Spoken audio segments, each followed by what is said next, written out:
Hi friends, எல்லாரும் எப்படி இருக்கீங்க? நான் உங்கள் மூனாய்க்கன் பாலா. இன்னைக்கு வந்து ஒரு சூப்பரான படம் அப்படின்றதோட சூப்பர் குட் ஃபிலிம்ஸோட 98வது படமான மாரிசன் படத்தை பற்றி தான் பார்க்க போகிறோம்.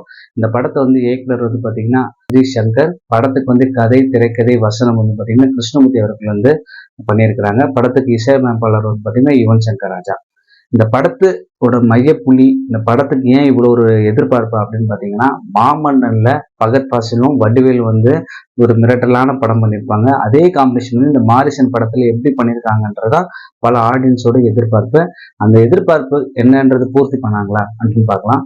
இந்த படத்தோட ஆரம்பத்துல இருந்து பார்த்தீங்கன்னா, ஒரு ஒரு பங்களால இருந்து ஒரு எலி ஒன்று வெளியே அங்கங்க சுத்திட்டு இருக்குது. அதுக்கப்புறம் பார்த்தீங்கன்னா பகத் பாசில் வந்து ஜெயில இருந்து ரிலீஸ் ஆயிட்டு வராரு. சின்ன சின்ன தப்புக்கெல்லாம் பண்ணி மாட்டிட்டு வெளியே வராரு. போலீஸ்காரங்க சொல்லி அனுப்புறாங்க, இனிமேயாச்சும் ஒழுங்கா இருப்பான்னு சொல்லி அனுப்புறாங்க. ஆனா பகத் பாசில் வந்துட்டு அதெல்லாம் கண்டுக்காத மாதிரி அங்க ஒரு பைக் ஒண்ணு, அவருக்குன்னே ஒரு கீ உள்ள ஒரு பைக் ஒண்ணு வந்து அந்த பைக், அதுவும் Yamaha RX 100, அதை எடுத்துட்டு வந்து அவர் ஒரு ஒரு இடமா அப்படியே போயிட்டே இருக்கும்போது அவருக்கு ஒரு ஒரு வீடு ஒண்ணு தென்படுது. இந்த வீட்டுக்குள்ள போகணும்னு எனக்கு இன்ட்யூஷன் தோணுதுன்னு சொல்லி அந்த வீட்டுக்குள்ள போறாரு.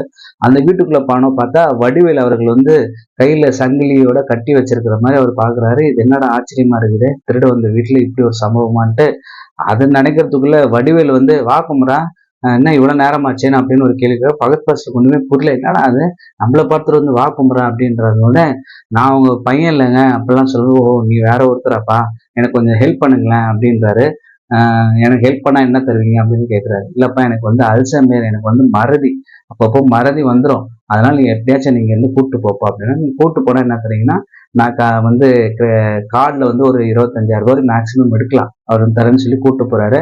அதே RX சென்டர்ல வந்து அவர் வந்து ஒரு ஏடிஎம் கூப்பிட்டு போயிட்டு அவர் வடிவில் உள்ள காசு எடுக்க பகத் பாசில் வெளியில இருந்து அந்த ஏடிஎம் ஸ்கிரீன்ல பார்த்தா 25 லட்சம் ரூபாய் நம்ம வடிவில் அவரோட பேங்க் அக்கௌண்ட்ல பேலன்ஸ் இருக்குன்னு தெரிஞ்சு வருது. என்னடா அது இவ்வளவு பெரிய மறதியா இருக்கிறாரு, இந்த மறதிக்காரருக்கு எப்படி 25 லட்சத்தை நம்ம எடுக்கலாம் அப்படின்னு ஒரு பகத் பாசில் திட்டத்தை போட்டு வடிவேலு அவர் எங்கெங்கெல்லாம் போனீங்க, யாரை பார்க்க போறீங்கன்னு கேட்கும்போது நான் வந்து ஒவ்வொரு ஊரா சொல்றாரு. நான் உங்களை கூட்டு போறேன் அப்படின்னு சொல்லி கூட்டு போறாரு. இந்த கூட்டிட்டு போற பயணத்துல பகத் பாசில் அவரு வடிவேலுல இருந்து 25 லட்சத்தை எடுத்தாரா, வடிவேலு எதுக்காக இந்த பயணங்கள்லாம் போயிட்டு இருக்கிறாரு, எதனால இவருக்கு இந்த ஞாபகம் மாறுது. அதே நேரத்துல வந்து பாத்தீங்கன்னா அங்கங்க ஊர்ல வந்து பாத்தீங்கன்னா சின்ன சின்ன கொலை சம்பவங்கள்லாம் நடக்குது. இந்த கொலை சம்பவத்தை வந்து பாத்தீங்கன்னா கோவை சார் அவர்கள் வந்து இன்வெஸ்டிகேஷன் பண்ண ஆரம்பிக்கிறாங்க. இந்த பகத் பாசிலும் வடிவேல் அவருக்கும் இந்த கொலைங்களுக்கும் என்னென்ன சம்பந்தம் அப்படின்றதான் படத்தோட மீதி கதை. இந்த படத்தோட இன்டர்வல் வரதுக்கு முன்னாடி ஒரு டயலாக் ஒன்று சொல்லுவாரு. பாம்பு தான் எலியை தேடி போகணும், ஆனா எலியை தேடி பாம்பு வந்திருக்கு அப்படின்னு சொல்லும் போதே வந்து பாத்தீங்கன்னா படத்தோட அடுத்த கட்டத்தை படத்தோட வீரியம் வந்து அதிகமாயிட்டே போகுது. படமும் வந்து பாத்தீங்கன்னா எல்லாருமே வந்து ஒரு இப்ப நடக்கிற பிரச்சனையை தான் வந்து சூப்பரா எடுத்து சொல்லியிருக்கிறாங்க. அது வந்து என்னன்னா ரொம்ப ஆர்ப்பாட்டமோ ஒரு பரபரப்போ வாவும் வெட்டுக்குத்தம் அப்படிலாம் இல்லாம அது எல்லாமே ஆங்காங்கே வந்து ஸ்மூத்தா அப்படியே ஒவ்வொரு மனுஷன் காதலையும் வந்து ஓ இதுதான் பிரச்சனையா, இதனாலதான் இப்படி வந்தாரா அப்படின்றதே சொல்லலாம். படத்துக்கு மிகப்பெரிய பலம் வந்து பகத் பாசிலோட ஆக்டிங்னு சொல்லலாம். அவர் வந்து எவ்வளவு பெரிய ஆக்டிங் ஜாம்பவான்றது படத்துல காமிக்கவே இல்லைங்க. தயான்ற ஒரு கேரக்டர்ல அசால்ட்டா வாழ்ந்து போயிட்டே இருக்காரு. அவருக்கு ஃப்ரெண்டா நடிச்சிருக்காரு விவேக் பிரசன்னா வந்து பாத்தீங்கன்னா ஒரு சூப்பரான ஒரு ரோல் அவருக்கு கிடைச்சிருக்குது. பட் அது நல்ல சூப்பரா வந்து அதுல வந்து கிளாஸ் பண்ணியிருக்காருன்னே சொல்லலாம். வடிவேலும் வந்து பாத்தீங்கன்னா ஆர்டிஸ்ட் அதை வந்து என்னன்றது வந்து சூப்பராகவும் பண்ணியிருக்கிறாரு.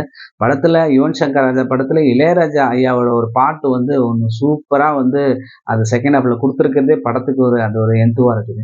இந்த படத்துல வந்து நம்ம ஒரு தெரிஞ்சுக்கிற அனுபவம் என்னன்னா, ஒரு ஹஸ்பண்ட் ஒய்ஃப் ஒரு ஒற்றுமை, ஒரு ஒரு ஊர்ல நடக்கிற ஒரு சின்ன பிரச்சனை ஒரு ப்ரொஃபஷனா உள்ளவங்களுக்கு அது எப்பேற்பட்ட பாதிப்பு உண்டாக்குது. அதனால வந்து ஒரு ஹஸ்பண்ட் வந்து ஒய்ஃபை பறிகொடுத்து படுற அவதிகள், இதெல்லாம் வந்து சூப்பராகவே படத்துல வந்து நம்ம ஆங்காங்கே வந்து படத்துல சூப்பராகவே இதை பத்தி சொல்லியிருக்கிறாங்க. படத்துல ஆங்காங்கே காமிக்கிற அந்த கேமரா ஒவ்வொரு ஊரும் டிராவல் பண்ண வந்து நம்மளும் வந்து டிராவல் பண்ண வைக்குது.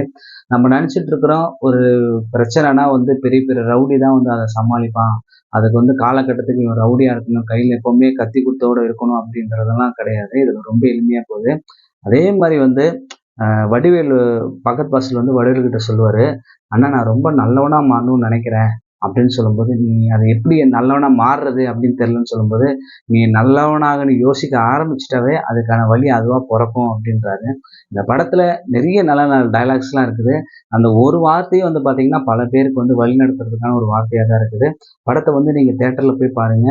ஒரு ஆர்ப்பாட்டமே இல்லாமல் ஒரு பட்ஜெட் ஃபிலிமாக கூட நம்ம சொல்ல முடியாது. ஆனால் கேரக்டர்லாம் ரொம்ப கம்மியான கேரக்டர்ஸ் தான். ஆனால் படத்தை வந்து அவ்வளோ சூப்பராக கிறிஸ்பாக நமக்கு வந்து ரொம்ப ஆர்ப்பாட்டமே இல்லாமல் ஒரு மனசுக்கு ஒரு ஃபீல் குட் படமாக வந்து சூப்பர் குட் கொடுத்துருக்காங்கன்னு சொல்லலாம். மீண்டும் ஒரு அடுத்த வீடியோவில் உங்களை சந்திக்கிறேன். நான் உங்கள் மூனை கண்பாலா.